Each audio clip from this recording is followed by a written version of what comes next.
Donasi dakwah Yufid.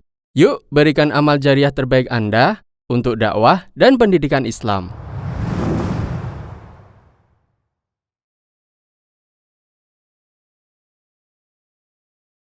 Ma'asyiral ikhwa wal akhwat fid din, azakumullah. Sudah kita ketahui bersama, semua perkara-perkara yang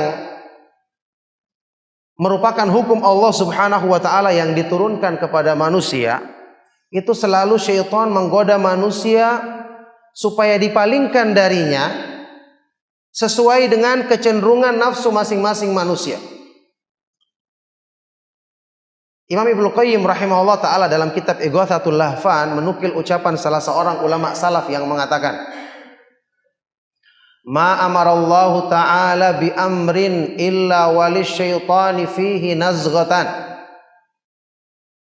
Tidaklah Allah memerintahkan satu perintah kepada manusia kecuali syaitan memiliki dua cara, dua bentuk godaan untuk memalingkan manusia dari perkara tersebut.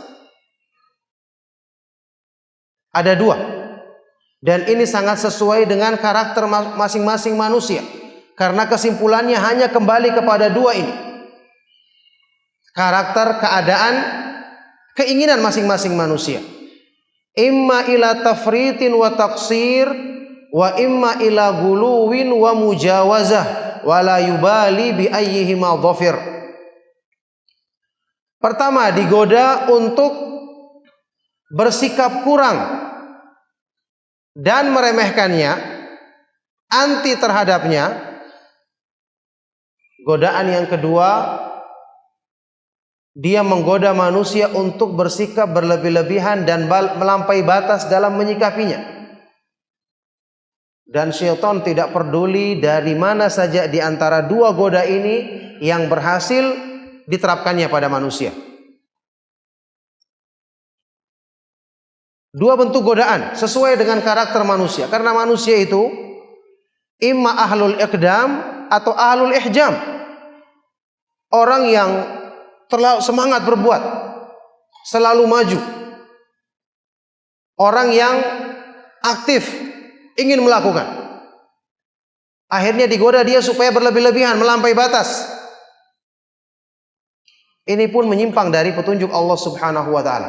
Orang yang kedua adalah orang yang cenderung pasif, orang yang malas, ya, orang yang anti dari perkara tersebut, dibuat oleh syaitan, digoda supaya menyikapinya dengan pandangan meremehkan, pandangan mendiskreditkan, ataupun dengan pandangan-pandangan yang tidak memberikan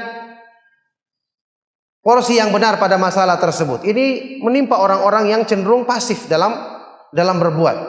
Maka syaitan menggoda dari sisi kemalasannya, kepasifannya untuk kurang benar dalam menyikapi hal tersebut. Nah, ini kalau berlaku dalam hukum-hukum agama, apalagi yang di situ terlibat keinginan hawa nafsu manusia. Terlibat keinginan hawa nafsu manusia. Kenapa dalam ayat-ayat Al-Quran, dalam hadis Rasulullah SAW, kita diingatkan tentang pentingnya menundukkan hawa nafsu. Kita mengamalkan agama bukan karena ada kepentingan kita di situ.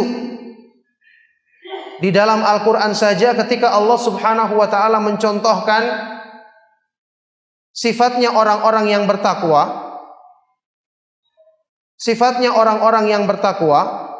itu Allah Subhanahu wa taala contohkan beberapa di antaranya dengan sifat-sifat yang dituntut untuk dipraktekkan dalam kehidupan sehari-hari. Alladzina yunfikuna fis sarra'i wad-dharra. Orang-orang yang bisa berinfak dalam keadaan lapang maupun sempit.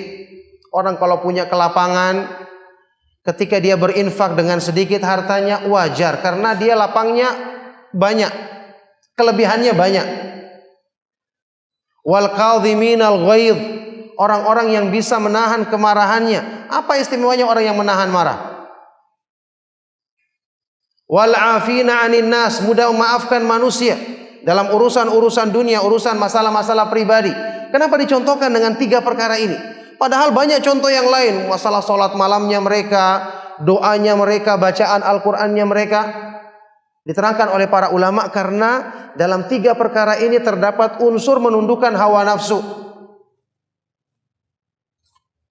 Terdapat perjuangan menundukkan hawa nafsu. Artinya orang yang melakukannya benar-benar orang yang mendahulukan cinta kepada Allah Subhanahu wa taala daripada keinginan pribadinya.